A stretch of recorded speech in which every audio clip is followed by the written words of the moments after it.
Good day to you, 9th and O. This is Devotionables, brief devotions for busy people. I'm Brandon, one of your ministry assistants. It's good to be with you today.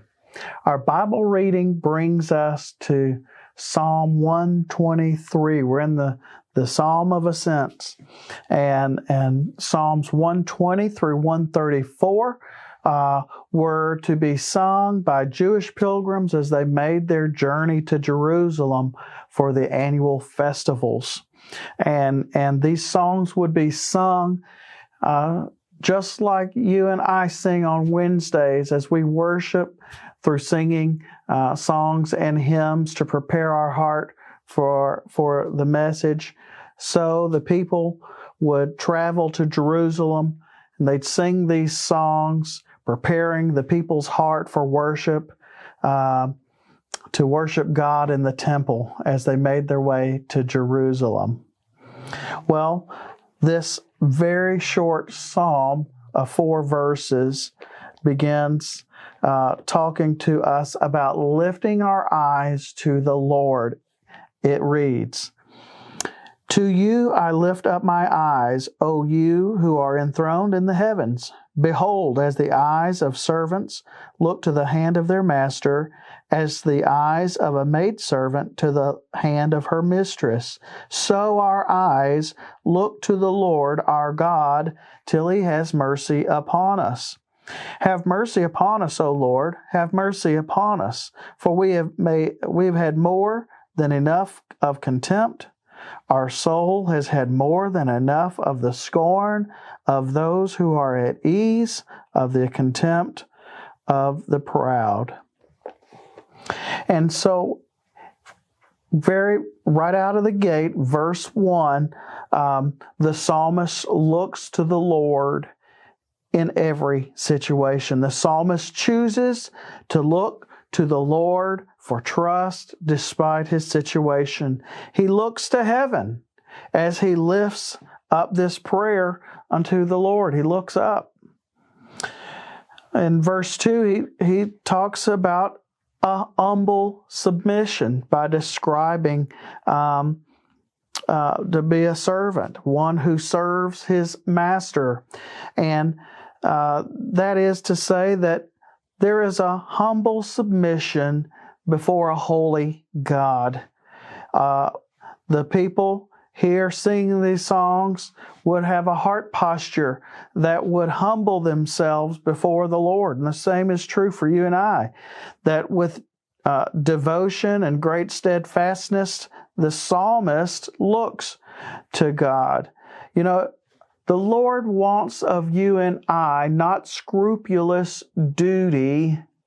Rather, he wants us to have sincere devotion. And that comes as we humble ourselves before the Lord to submit ourselves to him. And so as we make ourselves vulnerable to the Lord, we are yielding ourselves to the Lord and allowing the Lord to give you and I direction.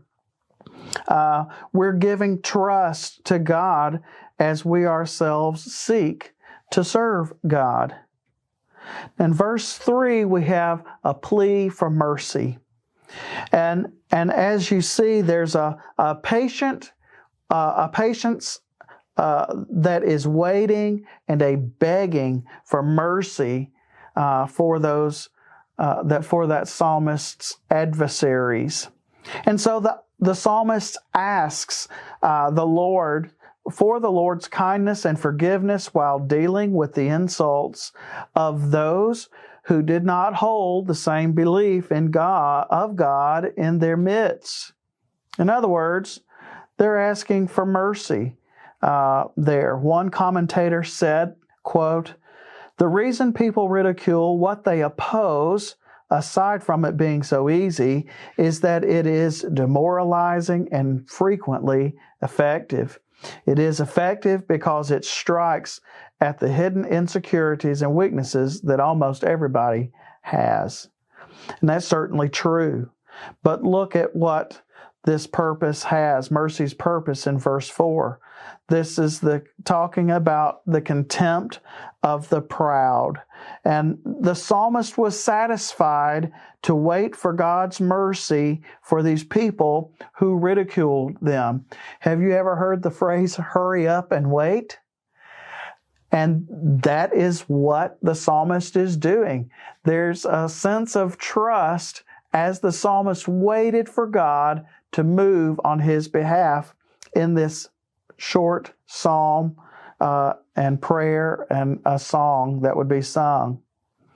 So for you and I today, as we are entrusting our situations to God, what does that do? Well, entrusting these situations that you and I face helps mature our faith as God moves in and through our situation. What do you need to entrust to the Lord today, dear brother, dear sister? Offer to God your situation, allow Him time to work, and trust that God will take care of you. Blessings on you today.